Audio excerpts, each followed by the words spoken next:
ओम शांति। 6 दिसंबर 2022। मीठे प्यारे बाबा के आज के मधुर महावाक्य। आज की मुरली के कुछ विशेष पॉइंट्स। आज बाबा हमें समझाते कि उन्होंने हम बच्चों को अपने वास्तविक स्वरूप का ज्ञान दिया है, तो अब हमें याद की गुप्त मेहनत करनी है, एकांत में बैठ पढ़ाई करनी है। हम बच्चों को योग बल से सतो प्रधान बन एक रस कर्मातीत अवस्था तक पहुंचना है। बाबा से मुक्ति, जीवन मुक्ति का वर्षा लेने के लिए इस अंतिम जन्म में पवित्र जरूर बनना है। बाबा समझाते कि वर्तमान समय माया का प्रभाव आत्माओं के मन में नेगेटिव भाव उत्पन्न कर रहा है, इसलिए हमें अपनी सेफ्टी का ध्यान रखना है। और सेफ्टी का विशेष साधन है सिर्फ एक पॉइंट शब्द। कोई भी संकल्प, बोल व कर्म व्यर्थ है तो उसे हम बच्चों को पॉइंट लगा देना है, तभी हम नंबर 1 विजयी बन सकेंगे। बाबा कहते, संगम युग में जिन आत्माओं को सेवा का श्रेष्ठ भाग्य प्राप्त है वह पद्मा पद्म भाग्यवान हैं। तो चलिए सुनते हैं आज की बाबा की मीठी प्यारी मुरली। ओम शांति। बाबा कहते, मीठे बच्चे, 3 बाप का राज सबको कहानी मिसल सुनाओ। जब तक बेहद बाप को पहचान कर पावन नहीं बने हैं तब तक वर्षा मिल नहीं सकता।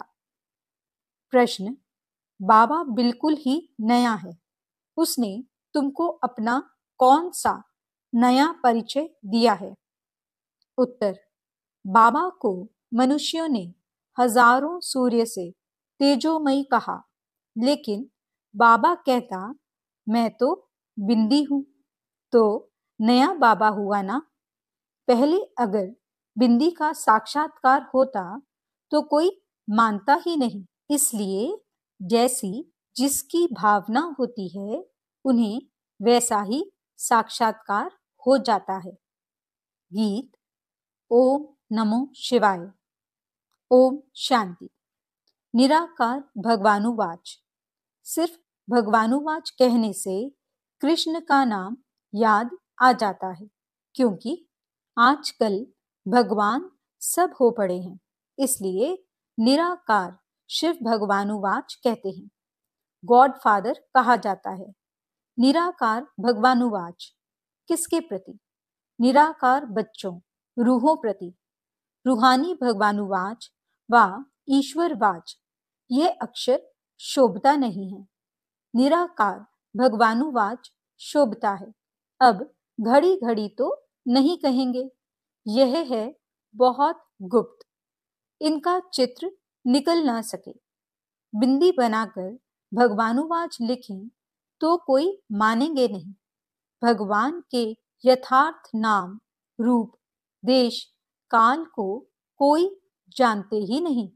अगर बाप को जान जाएं तो रचना को भी जान जाएं, परंतु न जानना ही उन्हों का ड्रामा में नूंधा हुआ है। तब तो फिर बाप आकर अपनी पहचान दे। बाप कहते हैं, जब मेरा पाठ होता है पतितों को पावन बनाने का, तभी आकर मैं अपनी पहचान देता हूँ।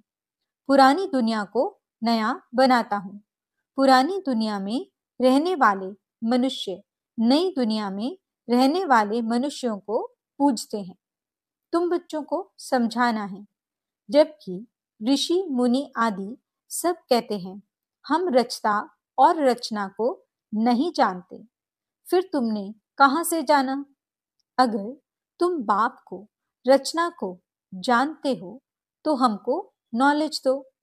कभी कोई को दे नहीं सकते, वर्षा दे ना सकें। तुम बच्चों को बाप से वर्षा मिल रहा है। तुम जानते हो बेहद का बाप आया हुआ है नई दुनिया का वर्षा अथवा सुख देने। तो जरूर दुख खत्म हो जाएगा। वह है सुख धाम, यह है दुख धाम। अब इस दुख धाम का विनाश होना है। नई दुनिया ही अब पुरानी हुई है, फिर नई बन जाएगी। नई दुनिया को सतयुग, पुरानी दुनिया को कलयुग कहा जाता है।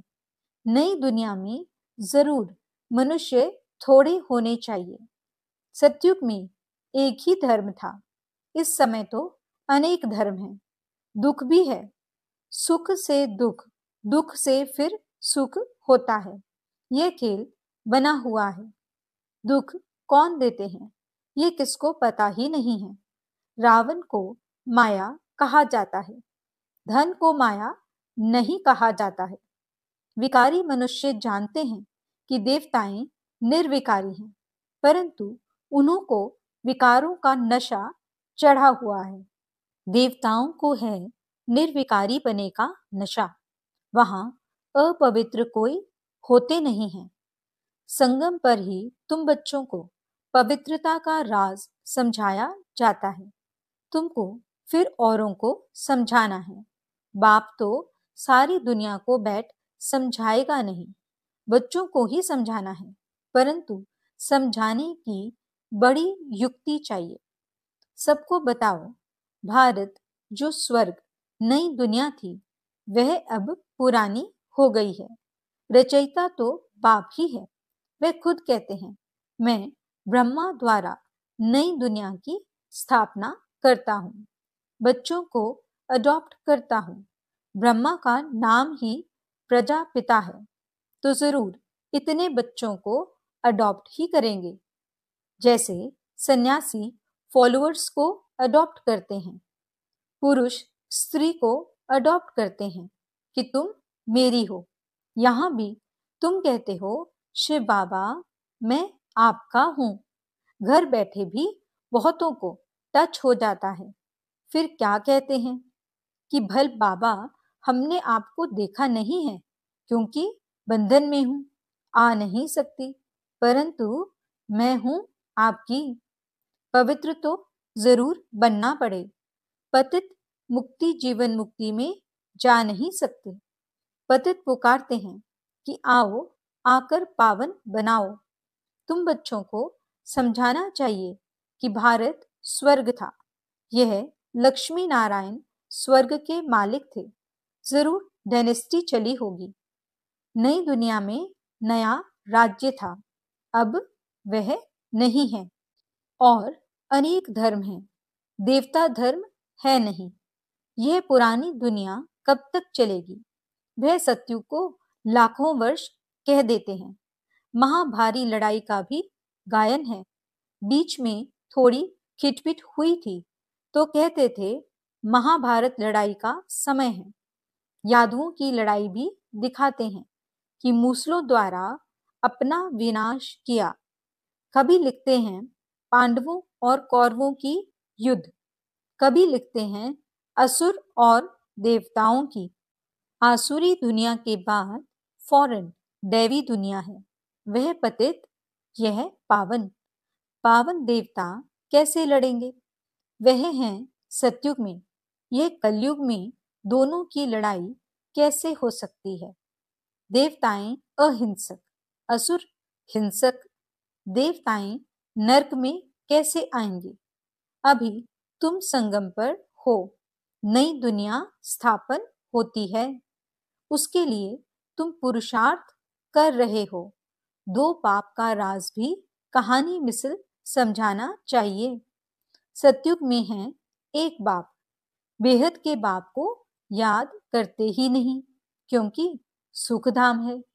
द्वापर में है दो बाप, लौकिक बाप होते भी पारलौकिक बाप को याद करते हैं।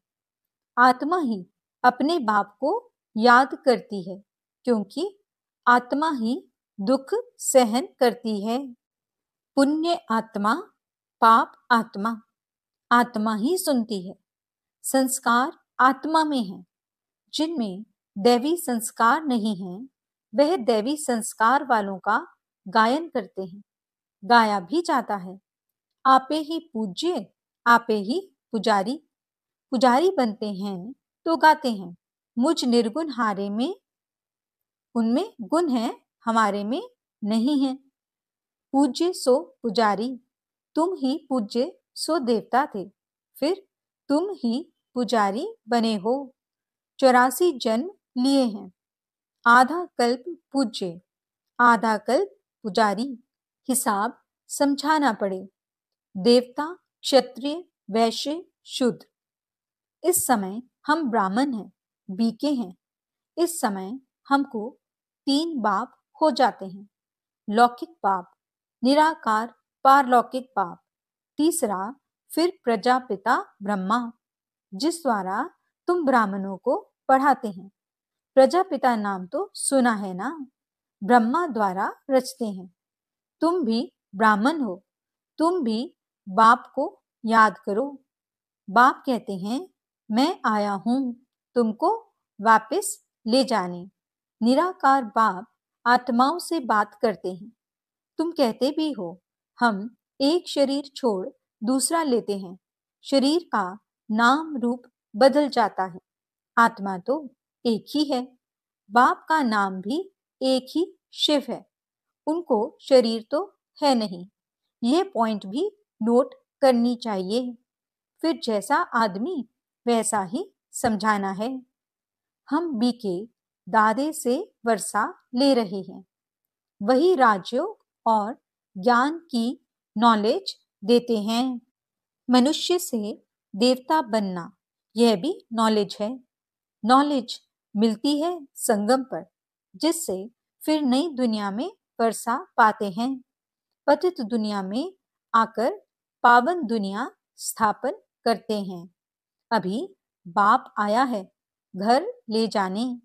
ड्रामा अनुसार सबको घर जाना है।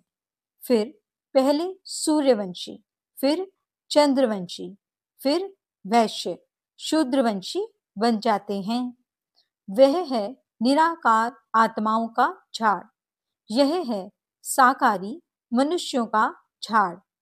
ब्राह्मण, देवता, क्षत्रिय, वैश्य, शूद्र, इसमें सारा विराट रूप आ जाता है।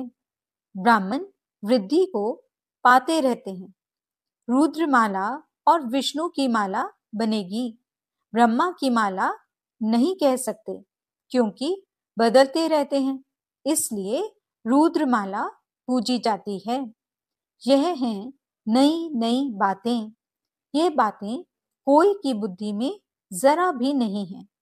कल्प की आयु लाखों वर्ष कह देते हैं, इसलिए तुम्हारी बातें सबको नई लगती हैं। नई दुनिया के लिए नई चीज मिलती है। बाबा भी वास्तव में नया है।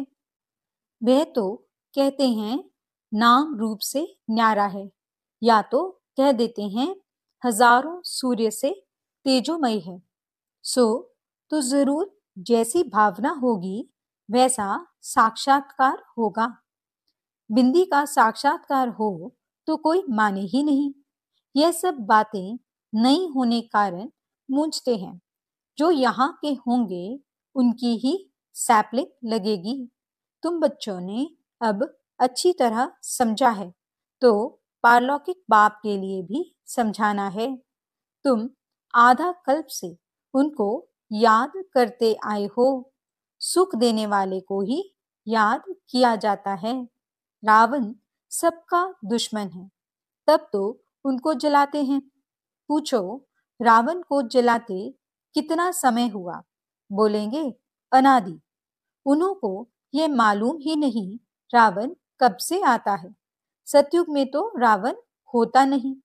भारत का सबसे पुराना दुश्मन रावण है। रूह को पतित बनाने वाला है। आत्मा का दुश्मन कौन? रावण। आत्मा के साथ शरीर भी है, तो दोनों का दुश्मन कौन हो गया? रावण। रावण में आत्मा है? रावण क्या चीज है? बस विकार है। ऐसे नहीं कि रावण में भी आत्मा है। रावण 5 विकारों को कहा जाता है। आत्मा में ही 5 विकार हैं, जिसका पुतला बनाते हैं। तुम जानते हो, अभी है दुख, फिर सुख में जाना है तो जरूर बाप आकर ले जाएंगे। वही पतित पावन है। जैसे दूसरी आत्मा आती है, वैसे यह भी आते हैं। श्राद्ध खिलाते हैं तो आत्मा को बुलाते हैं। ब्राह्मण को ही अपने बाप की आत्मा समझ सब कुछ करते हैं। समझते हैं वह आत्मा आती है, आत्मा बोलती है। हाँ, इनका आना न्यारा है। यह है भगवान का रथ। भागीरथ कहते हैं, पानी की बात नहीं, यह है सारी ज्ञान की बात। बाप समझाते हैं, मैं साधारण तन में प्रवेश करता हूँ। इनका नाम ब्रह्मा रखा है। इनको अडॉप्ट नहीं करता हूँ, इनमें प्रवेश करता हूँ, फिर तुमको अडॉप्ट करता हूँ। तुम कहते हो, शिव बाबा मैं आपका हूँ। तुम्हारा बुद्धि योग ऊपर चला जाता है, क्योंकि बाबा खुद कहते हैं, मुझे याद करो तो तुम्हारे विकर्म विनाश होंगे। इस यात्रा पर रहो। समझो, ये बाबा कहाँ जाता है तो याद शिव बाबा को करना है। शिव बाबा इस रथ में दिल्ली गया, कानपुर गया। बुद्धि में शिव बाबा की याद रहे। नीचे नहीं रहना है, बुद्धि ऊपर रहे। आत्मा परमात्मा बाप को याद करे। बाप कहते, मेरा रहने का स्थान तो वहां ऊपर है। हमारे पिछाड़ी यहाँ नहीं भटकना है। तुम मुझे भी वहां याद करो। तुम आत्माएं भी बाप के साथ रहने वाली हो। ऐसे नहीं बाबा का स्थान अलग, तुम्हारा अलग है। नहीं, ये बातें बुद्धि में बिठानी हैं। एक एक को अलग। जैसे तुम कराची में समझाते थे, वैसे अच्छा रहता है। इकट्ठे एक दो के वाइब्रेशन ठहरने नहीं देते हैं। भक्ति भी एकांत में करते हैं। यह पढ़ाई भी एकांत में करनी है। पहले बाबा का परिचय देना है। बाप पतित पावन है, उन द्वारा हम पावन बन रहे हैं। बाप कहते हैं, बच्चे ये अंतिम जन्म पावन बनेंगे तो विश्व के मालिक बनेंगे। कितनी बड़ी कमाई है। बाप कहते हैं, धंधा आदि भल करो, सिर्फ मुझे याद करो। पावन बनो तो योग बल से तुम्हारी खाद निकल जाएगी। तुम सतो प्रधान बन जाएंगे। एक रस कर्मातीत अवस्था बन जाएगी। बुद्धि में ज्ञान का सिमरन करते रहो। मित्र संबंधियों को भी यह समझाते रहो। कल्प पहले भी तुमको ऐसे समझाया था। कोई नई बात नहीं है। कल्प कल्प बाबा आकर हमको समझाते हैं। हम फिर दुनिया वालों को समझाते हैं। भारत बरोबर स्वर्ग था, फिर बनेगा। यह चक्र फिरता रहता है। सतयुग को लाखों वर्ष कैसे हो सकते हैं? इतनी आदमशुमारी कहाँ है? फिर तो अनगिनत हो जाएं। 4 युग हैं। हर एक युग की आयु 1250 वर्ष है। जैसे तुमने समझा है, वैसे समझाते रहेंगे। झाड़ की वृद्धि होती रहेगी। कभी ग्रहचारी बैठती है, फिर उतरती जाती है। बाप कहते हैं, समझाना बहुत सहज है। अल्फ बे मूल बात है, याद की यात्रा। मेहनत भी है। कल्प के बाद यह याद का धंधा मिलता है, परंतु है गुप्त। यह मुश्किल सब्जेक्ट है, अल्फ को याद करना। अल्फ को ही भूले हो। भगवान को कोई जानते नहीं। गाया भी जाता है, सतगुरु बिगर घोर अंधियारा। सोजरे में एक ही सतगुरु ले जाते हैं। अच्छा, मीठे मीठे सिकीलधे बच्चों प्रति माता पिता बाप दादा का याद प्यार और गुड मॉर्निंग। रूहानी बाप की रूहानी बच्चों को नमस्ते। हम रूहानी बच्चों की रूहानी बाप दादा को दिल व जान सिक व प्रेम से नमस्ते नमस्ते नमस्ते जी। गुड मॉर्निंग बाबा, शुक्रिया बाबा। धारणा के लिए मुख्य सार। पहला पॉइंट, योग बल से आत्मा को सतो प्रधान बनाकर एक रस कर्मातीत अवस्था तक पहुंचना है। याद की गुप्त मेहनत करनी है। एकांत में पढ़ाई करनी है। दूसरा पॉइंट, बाप से मुक्ति जीवन मुक्ति का वर्षा लेने के लिए इस अंतिम जन्म में पवित्र जरूर बनना है। वरदान। एक, पॉइंट शब्द की स्मृति से मन बुद्धि को नेगेटिव के प्रभाव से बचाने वाले नंबर 1 विजयी भव। वर्तमान समय विशेष माया का प्रभाव मन में नेगेटिव भाव और भावना पैदा करने व यथार्थ महसूसता को समाप्त करने का चल रहा है। इसलिए पहले से ही सेफ्टी का साधन अपनाओ। इसका विशेष साधन है सिर्फ एक पॉइंट शब्द। कोई भी संकल्प, बोल व कर्म व्यर्थ है तो उसे पॉइंट लगा दो, तब नंबर 1 विजयी बन सकेंगे। माया के स्वरूपों को पहचानो, सीजन को पहचानो और स्वयं को सेफ कर लो। स्लोगन।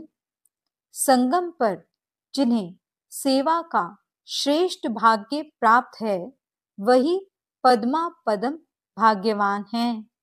अच्छा, ओम शांति।